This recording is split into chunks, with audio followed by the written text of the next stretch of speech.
شعبان المعظم میں رمضان کو کیسے خوش آمدید کرنا چاہیے؟ استقبال رمضان کی کیفیت عہد نبی صلی اللہ علیہ وسلم میں کیسی ہوا کرتی تھی؟ آپ آقا صلی اللہ علیہ وسلم کس طرح سے اس کا استقبال کیا کرتے تھے، ریسیو کیسے کیا کرتے تھے، اور آج کے دور میں ہمیں کیا کرنا چاہیے؟ بسم اللہ الرحمن الرحیم نحمدہ و نصلی علی رسولہ الکریم اما بعد۔ دیکھیں، یہ ایک بڑا وسیع موضوع ہے اور بہت ہی متبرک، بہت ہی مقدس اور بہت ہی منور موضوع ہے۔ اور جیسا کہ آپ نے انٹرو کے اندر بھی یہ بات کہی کہ رسول اللہ صلی اللہ علیہ وسلم رمضان سے پہلے رمضان کی تیاری فرما دیا کرتے تھے، باقاعدہ دعا فرمایا کرتے تھے، اللہم بارک لنا فی رجب و شعبان و بلغنا رمضان، اے اللہ رجب اور شعبان میں برکتیں عطا فرما اور ہمارے وجودوں کو رمضان تک پہنچا دیجیے۔ اچھا، البدایہ وغیرہ کے اندر لکھا ہے کہ حضرات صحابہ کرام کا مزاج یہ تھا کہ جو دنیا کے کام ہوتے تھے رمضان سے پہلے ان کو مکمل کر لیتے تھے۔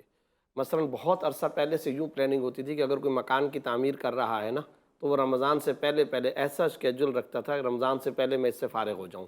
ایک منزل سے دوسری منزل سفر کر رہا ہے تو رمضان سے پہلے میرا سفر مکمل ہو جائے، سوائے جہاد و غزوات کے۔ اسی طریقے سے اور اگر کوئی خرید و فروخت کا، امپورٹ ایکسپورٹ، اس زمانے میں بھی شام کی تجارت، یمن و مدینہ کی تجارت ہوتی تھی، تو یہ سارے کے سارے کام رمضان سے پہلے ہو جایا کرتے تھے۔ عجیب بات ہے، وہاں کا منظر عجیب تھا اور آج کا منظر عجیب ہے۔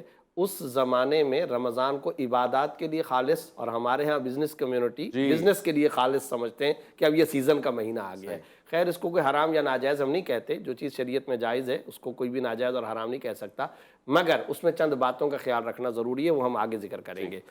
استقبال رمضان اور رمضان کے حوالے سے میں صرف قرآن پر اگر رہوں، سورہ بقرہ آیت نمبر 186 کے اندر اللہ رب العزت نے رمضان کا تعارف کیا کرایا ہے؟ شہر رمضان الذی انزل فیہ القرآن۔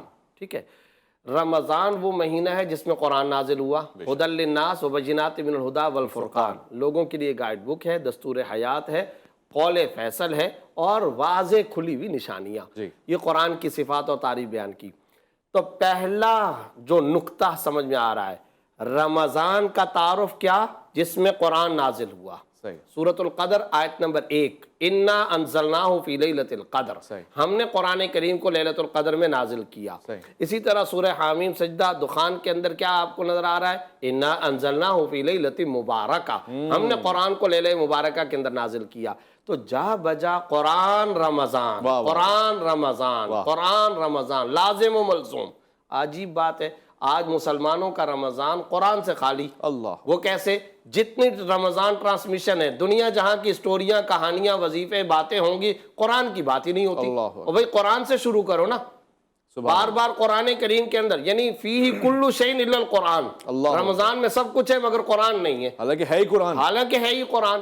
قرآن کریم تو رمضان کا تعارف جا بجا کرا رہے۔ 3 آیتیں تو میں نے آپ کے سامنے پیش کر دی، وقت کم ہوتا ہے اس لیے زیادہ ذکر نہیں کر سکتا۔ جا بجا رمضان اور قرآن کا لازم ملزوم۔ اور پھر آپ کو پتہ ہے خود رسول اللہ صلی اللہ علیہ وسلم کے بارے میں بخاری کے اندر کیا آتا ہے؟ جبرائیل امین تشریف لاتے تھے اور آپ صلی اللہ علیہ وسلم ان کے ساتھ دور فرماتے۔ جی۔ اور جو آخری حیات مطیبہ کا جو رمضان تھا اس میں 2 مرتبہ دور فرمایا۔ تو یہ جا بجا۔ اچھا، البدایہ کے اندر لکھا ہے کہ اصحاب رسول اللہ صلی اللہ علیہ وسلم اذا دخلوا فی رمضان اکبوا علی المصاحف، جب رمضان میں صحابہ داخل ہوتے تھے تو وہ امڈ پڑتے تھے، لپکتے تھے، تڑپ کر جاتے تھے قرآنی مصاحف کی طرف۔ اللہ اکبر۔ اور ایسا نہیں ہوتا تھا کہ نمازوں کے بعد کوئی بھی بندہ باہر کی طرف آ رہا ہو، قرآن قرآن قرآن۔ تو ایک تو نقطہ جو نکھر کے سامنے آیا وہ ہے رمضان اور قرآن، اس کو لازم ملزوم کرنا چاہیے، تلاوت کرنی چاہیے، تدبر کرنا چاہیے، غور و فکر کرنا چاہیے۔